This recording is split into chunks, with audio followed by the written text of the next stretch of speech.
সম্প্রতি সামাজিক যোগাযোগ মাধ্যমে ভাইরাল হওয়া একটি ভিডিও নতুন করে আলোচনায় এনেছে হাসনাত আব্দুল্লাহকে।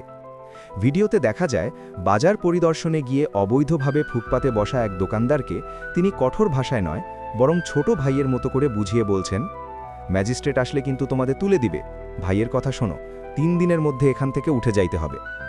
এই দৃশ্য দেখেই অনেকে তাকে বলছেন গরিবের এমপি। কেন এই উপাধি?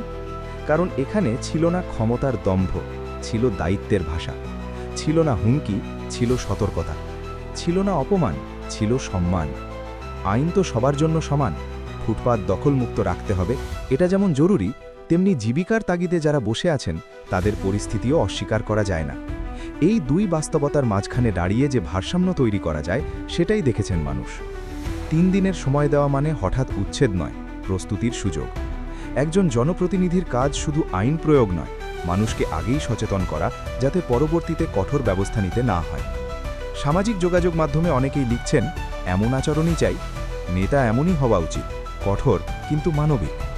সমালোচনাও আছে, কারো মতে আইন মানাতে দেরি করা ঠিক না, কিন্তু সমর্থকদের বক্তব্য আইন প্রয়োগের আগে মানবিক সতর্কতা দেওয়া দোষের কিছু নয়, বরং সেটাই পরিপক্ক নেতৃত্বের পরিচয়। আজকের এই ভিডিও শুধু একজন ব্যক্তিকে নিয়ে নয়, বরং একটি প্রশ্ন সামনে এনেছে, আমরা কেমন নেতৃত্ব চাই? ভয় দেখানো নাকি বুঝিয়ে বলা? দম্ভ নাকি দায়িত্ব? অনেকে তাকে গরিবের এমপি বলছেন। এই উপাধি টিকিয়ে রাখা অবশ্যই সহজ নয়। সময় বলে দেবে এই মানবিক বার্তা বাস্তব কাজের মাধ্যমে কতটা ধারাবাহিক হয়। আপনার মত কি?